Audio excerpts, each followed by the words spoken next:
I like the part about integrating it into everything. That's not a bolt-on at any one point. Yeah.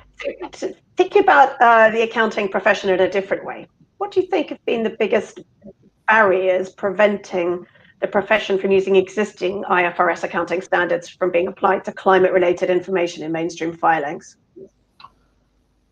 Well, okay. I mean, probably. I mean, the main point here is IFRS is a model for financial reporting historically in the short term, and you might very justifiably say, well, that's kind of part of the problem, isn't it? And it is. But that sort of financial reporting and that sort of accountability on companies, I think, is part of the reason why we've ended up in the mess we're in.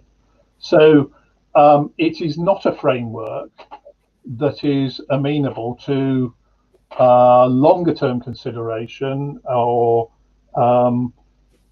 forward-looking information and not necessarily financially metriced information, and that's what we need to address climate change. So, I mean, having said that, if it's not, it's not sort of okay, we just apply IFRS to climate change. Equally, I don't think you throw it all out. There are pieces of IFRS which are very much applicable. I mean, if you go to anything about financial instruments or impairment or valuation or provisioning, then you are essentially looking at a forward projection of cash flows in some manner or another, and a risk assessment across them, and so on and so forth. Well, I don't need to say kind of that's the essence of what we're looking at here.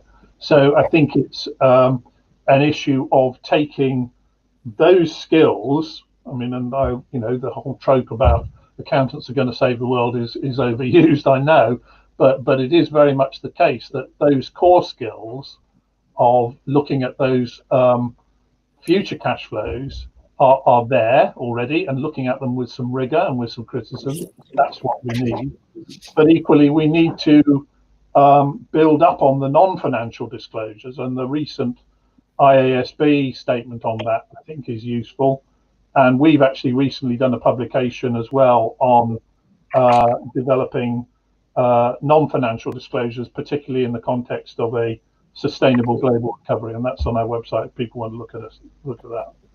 They sound like really handy resources, Andrew, so we'll make them all publicly available, as well as all the resources everyone's mentioned on the call today.